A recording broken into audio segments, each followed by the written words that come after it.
Good evening. Welcome to the Brian Blacker Road Show. You're supposed to make it look as though you're all here to see me. We're not bothered about the players, right? It's all about me. Remember that. So, Brian Blacker Road Show. Yeah, about time. Right. Last time I was told that you couldn't hear me. You couldn't hear the speaker, Jake. I know who it was. Just calm down. So if we could be a little bit more respectful in the bar and just listen to what the gentleman to my left has to say. So, very quickly, Newcastle Knights, Penrith Panthers, West Tigers and Sydney Roosters in the NRL. And of course, 76 games, scoring 39 tries for St Helens. Please welcome Kevin Naiqama.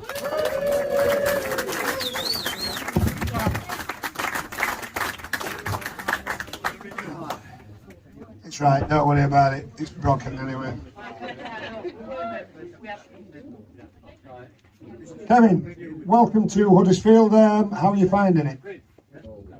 Yeah, cold.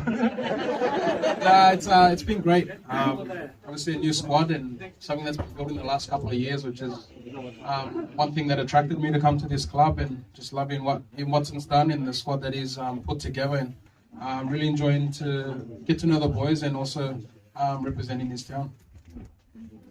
So you played a hell of a lot of rugby league in Australia, represented Fiji several times, 25 times or something like that. What attracted you to Huddersfield?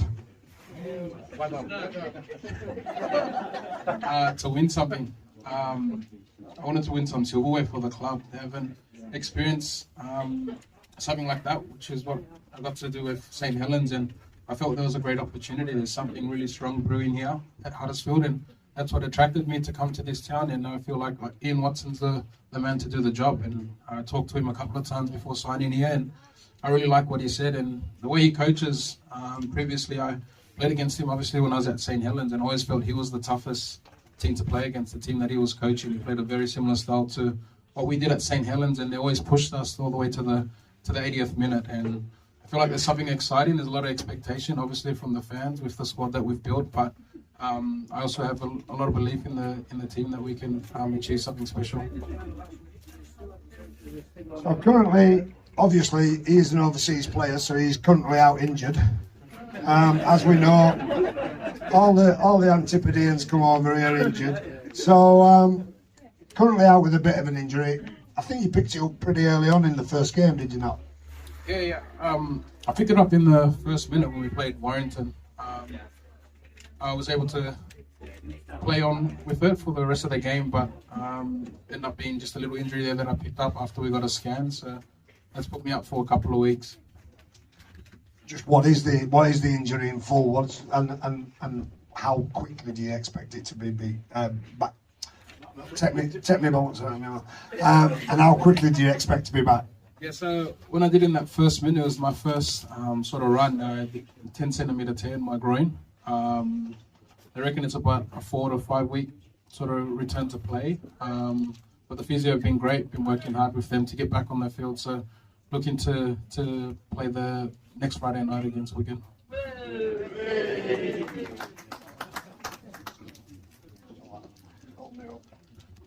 Okay. You've got to work for your living when you come here, you know.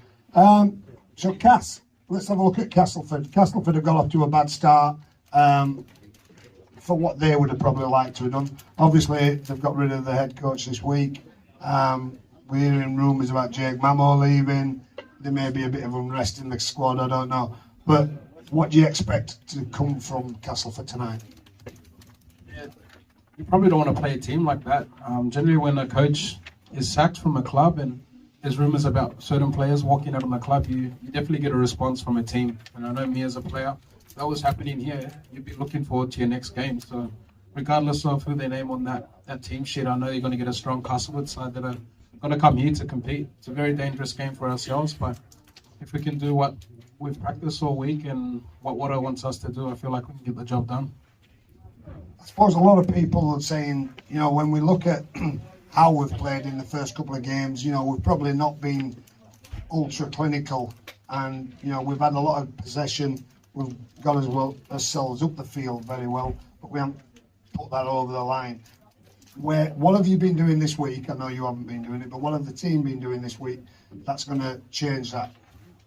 Yeah, well, like obviously we're working real hard to get the fluency in our attack, but the thing is when you get 10 new players in, it's going to take some time. Just a bit of patience with us, and we're still getting used to each other, and we just need that more time on the field. I feel like the more time we play on the field together as a squad, the more better we're going to get. And like I said, the base of what we want, the hard stuff, we've already got, which is important, and it's just ironing out a few little details to get nailing those opportunities. So if we very quickly look at the Castleford side, no Paul McShane playing tonight, who I think is a massive plus to Castleford, really gets them on the front foot. But they've still got the likes of Gaz Widdop and Jacob Miller pulling the strings in the centre. Yeah, you got those two guys who have got a lot of experience, and they'll be getting those boys up to play against us, and I know they'll be wanting to get a job done. They're not coming here to lose. So for us, it's a hard 2 points that we're going to have to fight real hard to get. And like you said, with Gaz and him in the halves, they really do dictate the show. So we've done a lot of video on them and looking to shut them down and limit their opportunities. And we're seeing a new half-back pairing again this week. Not new, but new for this season. Ollie Russell in at 6 and Tio at 7. What do you see the change there this week? Yeah, hopefully, like you've been touching on, just a bit more fluency in our attack, a bit more direction, and hopefully creating more opportunities for our outside backs to get over across the try line. And obviously, I think if we look at our bench, Joe Greenwood, Jack Ashworth, who, by the way, had an excellent game with the reserves against Wakefield last week. I watched the game, and he really put a good shift in there. Matty English and Will Price on the bench. What do you think the bench brings us today? Yeah, a lot of big men there, and you got Pricey as well as a sort of X factor to sort of open up the game, and you expect those boys to come on and bring some energy and have an effect on the game. And I feel like we've got a good 4 players coming off the bench to bring that energy. And talking of energy, as a last point, Ash Golden playing on the wing tonight. What do you think he's going to bring to us? He brings a lot of energy to the team, doesn't he? And he really brings it on when he comes on off the bench. Will he do all that for 80 minutes, do you think?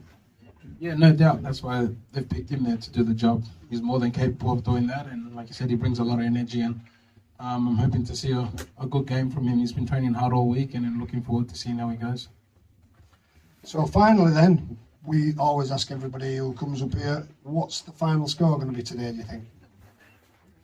Yeah, well, I'm hoping I do believe that we'll win, and I'm thinking probably around 28-4.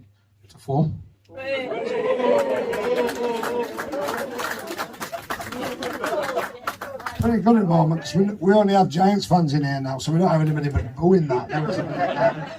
I spoke to Jake Connor on the field earlier with the match sponsors, and Jake actually said he expected us to win by at least 20 points as well. So I think there's a lot of confidence in the squad tonight. I think Castleford always bring a very tough game to us, but hopefully, we'll get the 2 points and keep climbing up the ladder. Ladies and gentlemen, put your hands together for Kevin Naiqama.